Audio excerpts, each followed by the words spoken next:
In 2025, one of the most famous trains in North America will celebrate its 70th anniversary. The Canadian has been running across Canada continuously with the same rolling stock since its launch in 1955. Through the years, the train has seen many changes, but one thing has remained consistent: the classic stainless steel Bud cars and the legendary onboard dining and service.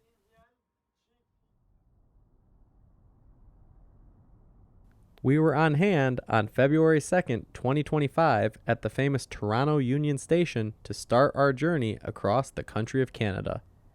About an hour before our 10 a.m. departure, we found our train backing down to its track. Our train would be 13 cars in length for the trip, powered by two Via Rail F40PHs. Our train would be made up of Via Rail 6455 and 6415 for power. Following the locomotives would be our baggage car, then our coach, and our coach Skyline. The crew sleeper would be next, followed by 5 Manor sleepers. The sleeper Skyline and diner would follow the Manor cars, before the final 2 cars on the train, the Prestige Class Chateau sleeper and the park car.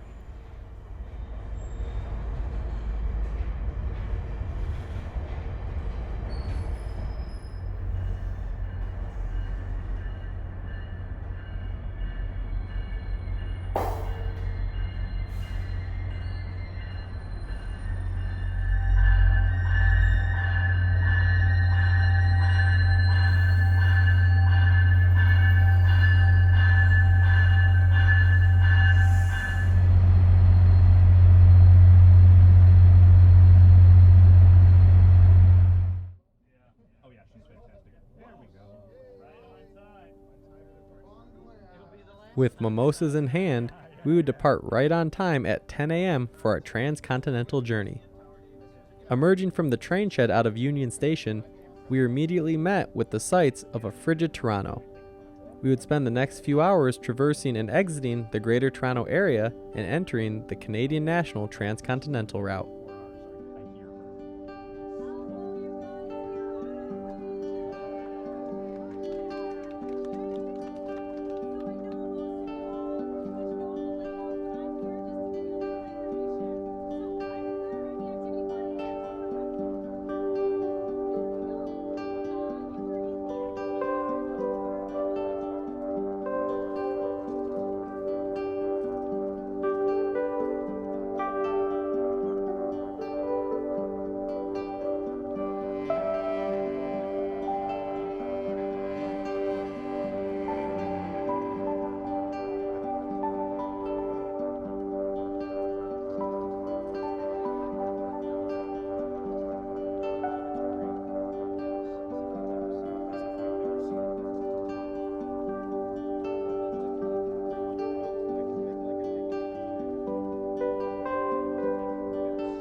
One of the staples of the Toronto departure is running under the CN Tower. Even though we had cloudy skies, we still got a great view of the famous structure.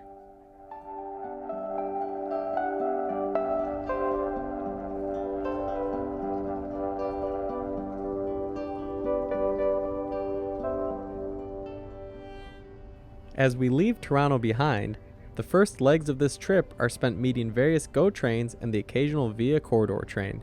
However, given our trip started on a Sunday, the opposing traffic was limited.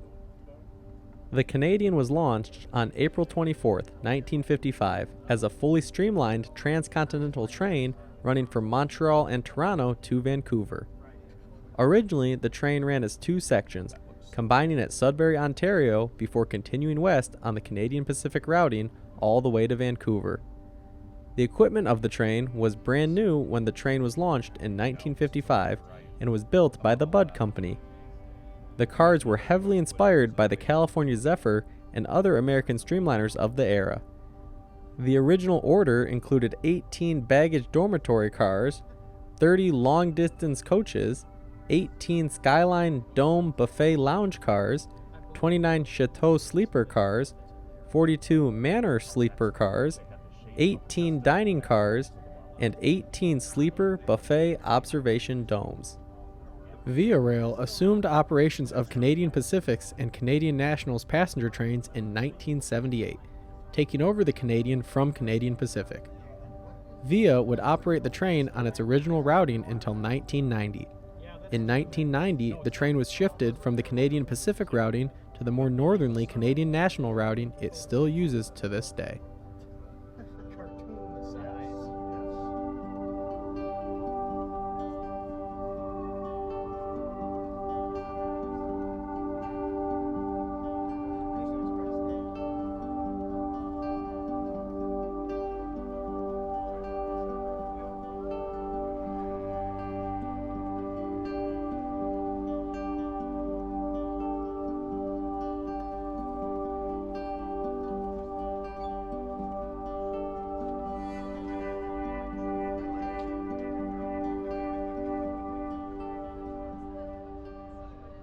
A couple hours into the journey now, we would take some time to explore our train and the accommodations. There are 3 core levels of accommodation on the train: Economy, Sleeper Plus, and Prestige. Economy includes the coach section of the train. During the winter, this is normally 1 coach and 1 Skyline car. Sleeper Plus includes 3 subclasses: berths, cabins for 1, and cabins for 2. We would be staying in a berth on this trip. Prestige class is the highest class on the train and includes the largest rooms as well as the highest level of service in a room big enough for 2 twin beds.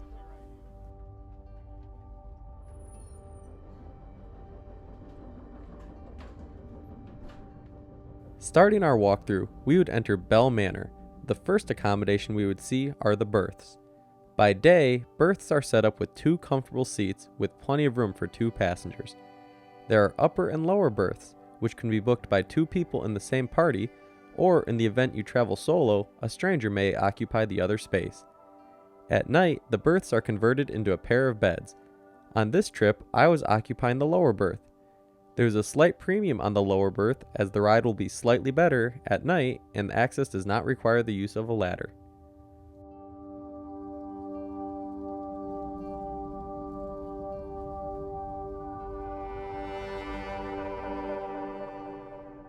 Past the berths is the shower room for the Manor car.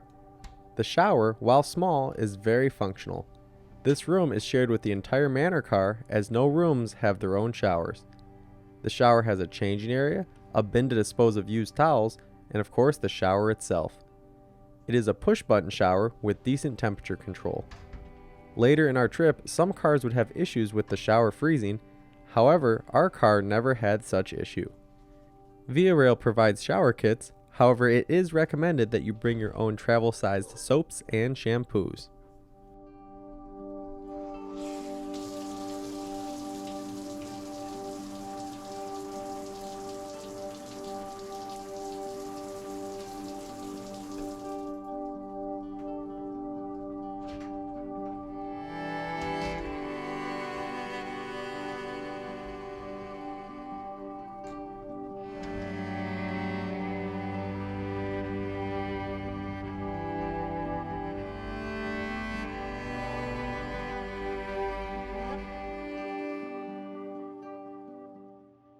Moving down the car are cabins for 2.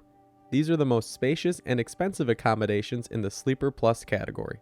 They have 2 chairs by day and 2 fold-down beds by night. There is an ensuite washroom as well as a sink.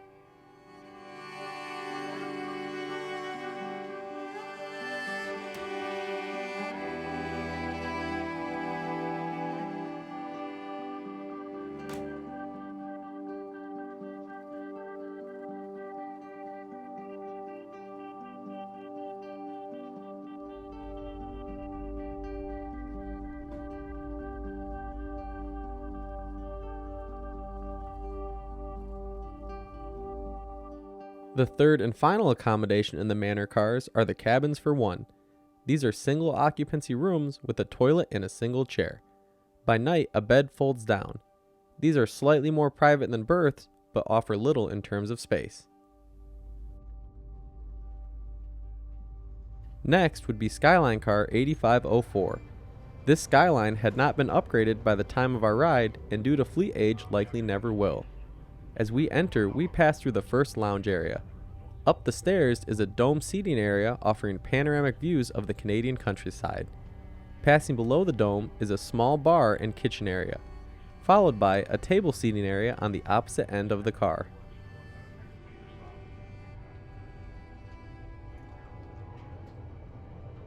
After the Skyline would be our dining car, 8411 Imperial. Imperial is a 48-seat diner, which would be the only diner on our train. During the winter season, only one diner is generally needed. However, during the summer, as many as 3 diners are used to meet peak demands. Our trip generally had 40 seats available, being used for 3 seatings per meal. The final section of the train today would be the Prestige section. The Chateau car today would be the Chateau Joliet.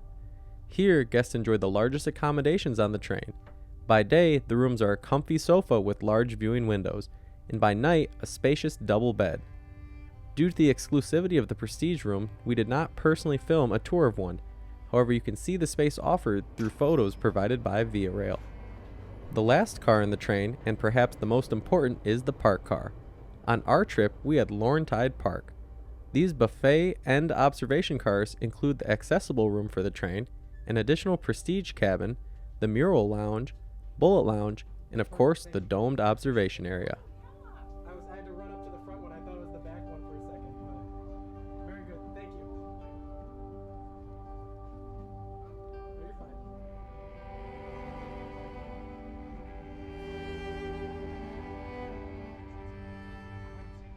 As the day progressed, we would spend most of our time hanging out in the park car, taking in the sights from the dome, lounging in the bullet lounge, or even playing games in the mural lounge.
We would get our first fresh air stop of the trip at Capreol. Here, we would take the opportunity to walk our train on a frigid night. From the outside of the train, we would get a better view of our stainless steel budded train set. From the rear, we have Laurentide Park, the party piece of the train. Home to a fully stocked bar, this is where most of the nightcaps happen.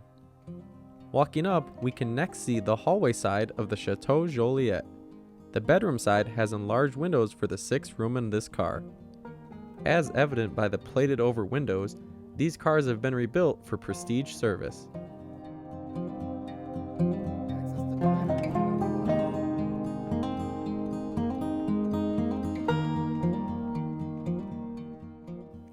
During our walk, the second meal service was commencing in Imperial. Here we can see passengers enjoying their food in the dining car.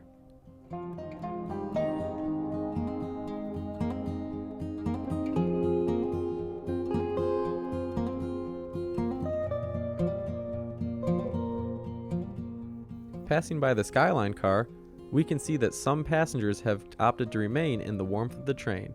temperatures were well below 0 degrees on this night.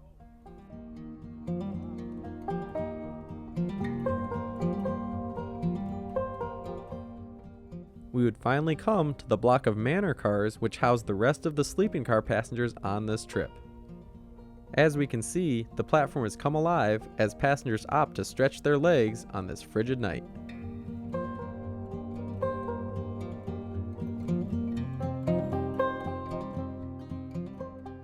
After the block of manor cars, we would find the coach section skyline and the coach.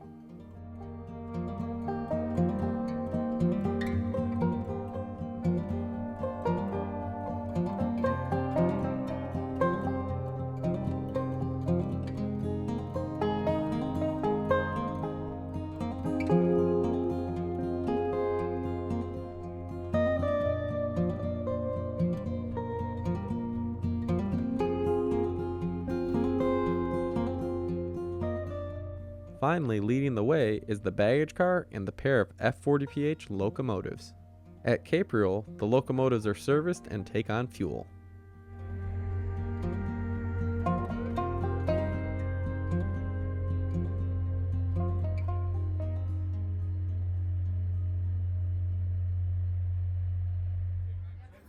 Back on board, we enjoy our dinner service after the train departed Capreol. For this night, I have opted for the chicken pesto with a side of vegetables and mashed potatoes. Dinner on the Canadian is always an event, with fine dining and must-have desserts.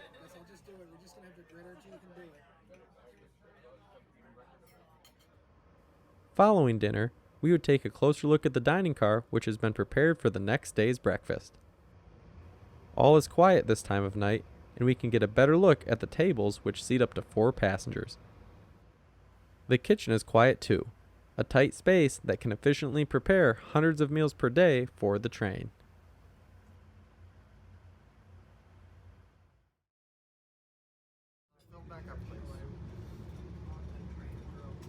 Before sunrise, we would be back in the dining car to enjoy a transcontinental breakfast. Everyone at the table was in agreement today, opting for scrambled eggs, the hash browns, breakfast meat, and toast. On the second day of our trip, we would spend most of the day taking in the sights of the northern Ontario countryside and lounging in the Dome and Park car. Later tonight, we will arrive in Winnipeg, our first true major city since Toronto.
Arriving into Winnipeg, we cross over the Red River before arriving at a Union Station. Winnipeg is a scheduled extended servicing stop which allows passengers to step off the train. Our stop would be extended even further due to repair required on our parked car. After crossing the river, we would have a sweeping curve before arriving under the train shed of Union Station.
At Winnipeg, we would brave the cold to walk outside for an evening stroll.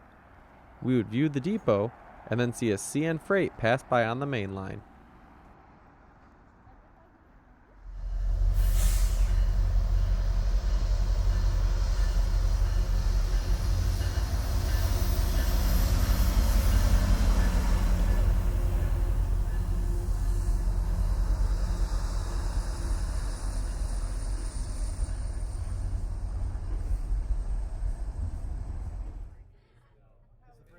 Back on board, we would head up to the skyline for some evening conversation. From here, we would see another CN freight pass heading west.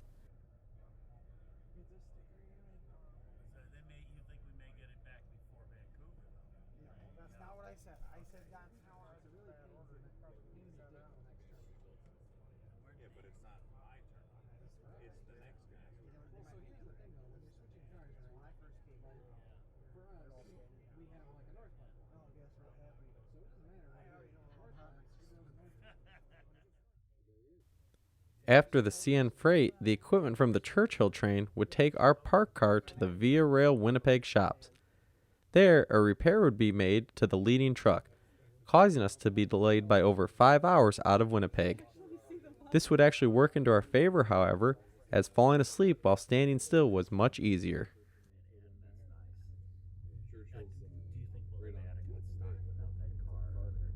Oh yeah. Well, they have all the provisions.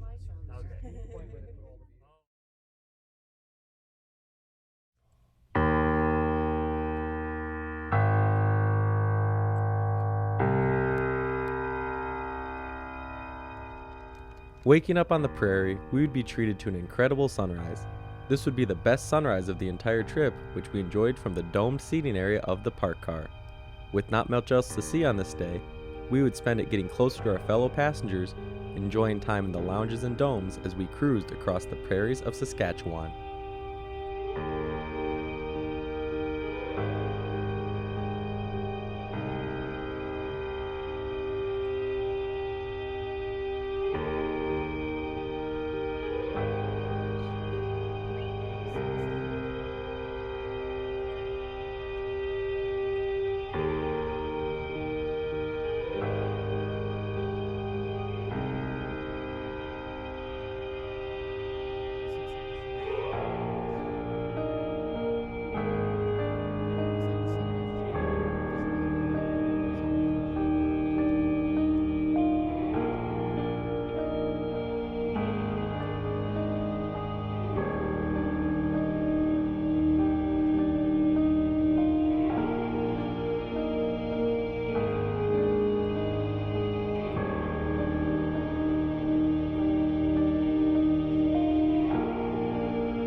Well into the evening and about 9 hours late, we would arrive at Saskatoon, Saskatchewan. This stop is normally made right before lunchtime if on time. However, on this day, it has come after dinner. We would take the fresh air break to stretch out and once again view our train.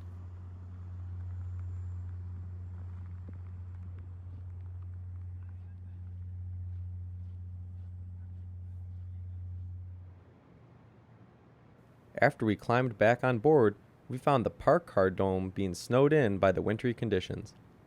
We would take another delay by a stalled CN freight here, which would ultimately cause us to not make Edmonton until the following morning.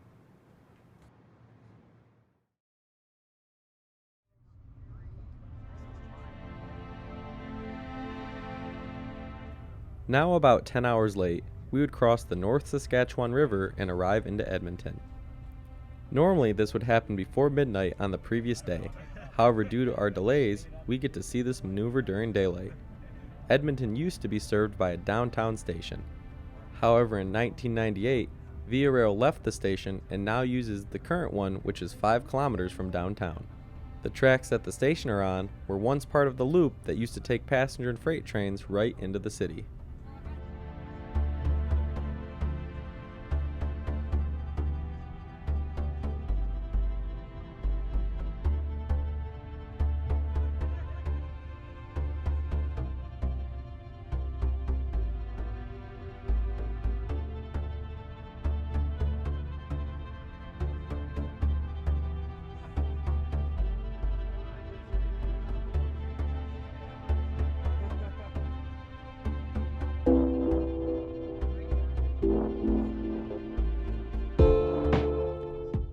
To access the station, a Y move is required. Because we're westbound, we will pull past the Y and then shove into the station.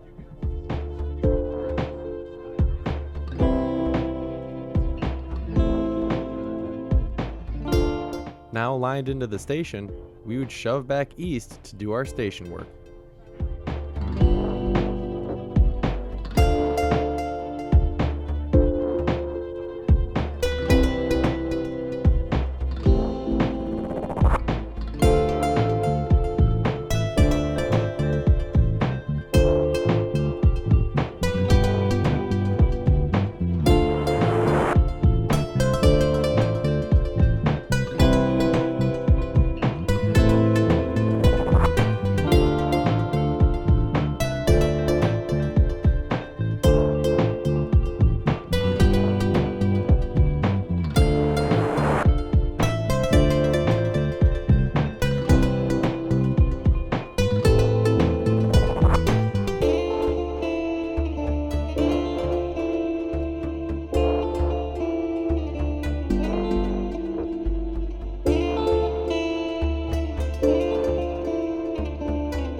With our station work completed, we would depart Edmonton heading west. We would have normally been in Jasper and the Rocky Mountains by now. However, by this point, we were left hoping we would get to the mountains before sunset.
As twilight was starting to set in, we would get our wish and our first views of the Rocky Mountains. We are coming through Hinton, Alberta as we approach our final stop of daylight, Jasper.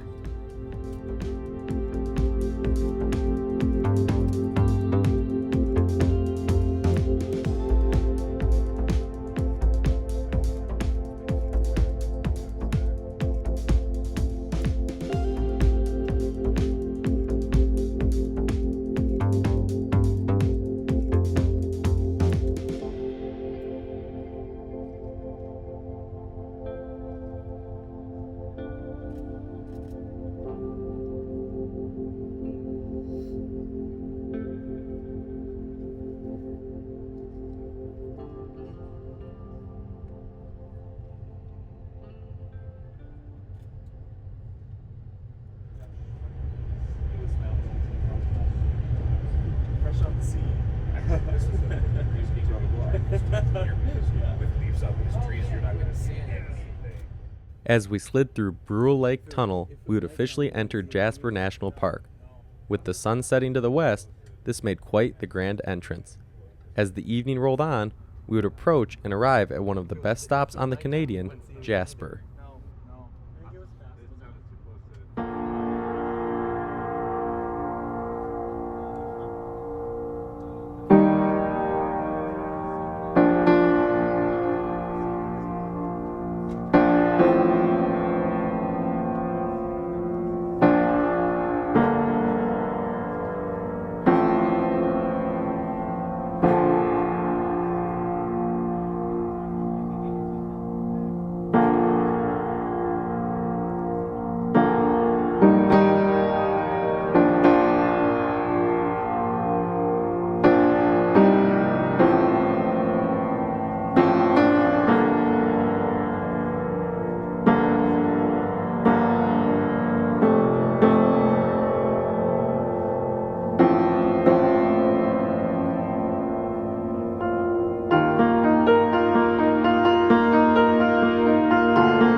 Jasper is normally one of the longer fresh air breaks of the trip.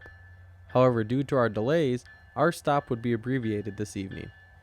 Heading to see our locomotives, we would get a view of an eastbound Canadian National manifest stopping in the yard for a crew change. Surrounded by mountains, this is one of the most spectacular station stops in all of North America.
In the lead of our Trans-Canada journey has been Via Rail 6455, an F40PH-3 that was originally built in 1989. It has been serving Via Rail for over 40 years, and with another rehabilitation program on the horizon, it is likely it will serve Via for many more. Back at the station, we can get another view of our train and our first look at the station building. During the summer of 2024, Western Canada and Jasper were devastated by raging wildfires. Since our visit was so brief, we did not have the opportunity to see how this has affected the community. However, the classic Canadian National and now Via Rail station had been spared by the blaze. Originally built in 1926, at the time of our visit, the station was 99 years old. It currently serves the Canadian and the seasonal Rocky Mountaineer. The station has a classic lodge-style vibe, and we were lucky that it was not affected by the wildfires. Our thoughts go out to all of the families and businesses who were affected by the devastation that these fires caused.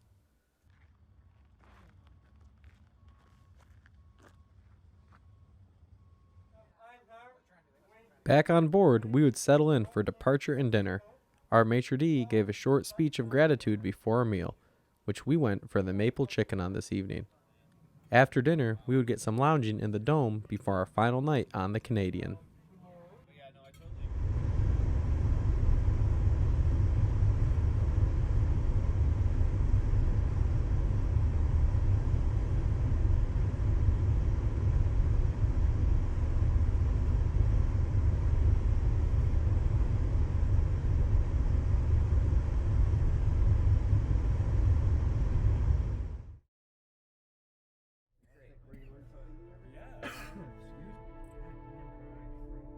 We woke up early to find the train navigating the second half of the Thompson River Canyon.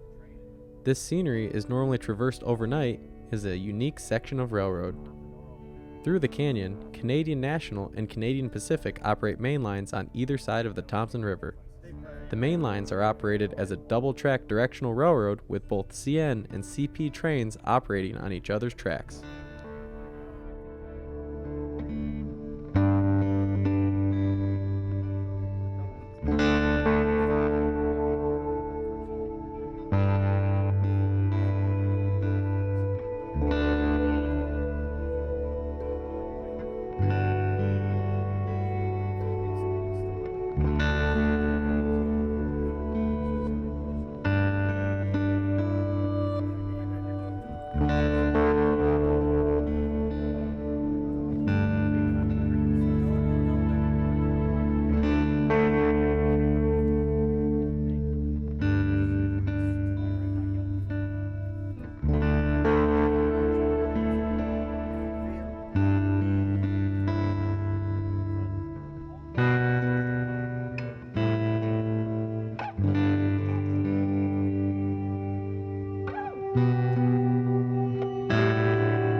Running over 5 hours late still, we would finally start to get into Metro Vancouver.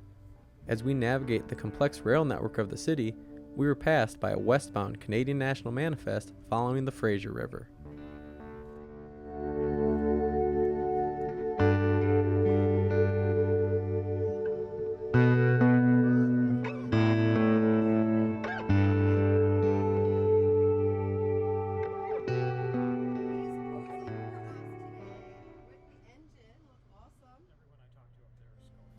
Finally, after even more delays, we would take our turn to cross the Fraser River, going over a classic swing bridge.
After over an hour of slow going and switching routes, we are finally backing into Pacific Central Station in Vancouver. We would get in just after 2 p.m., making us officially just over 6 hours late. As we navigate the yard, we can get a view of Via Rail's equipment as well as the shops, which are home to Via Rail and the West Coast Express, Vancouver's commuter train. We are riding the park car to watch as we approach the bumping post and finish our trip clear across Canada.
Off the train, we take one final look at Laurentide Park and our classic Bud consist.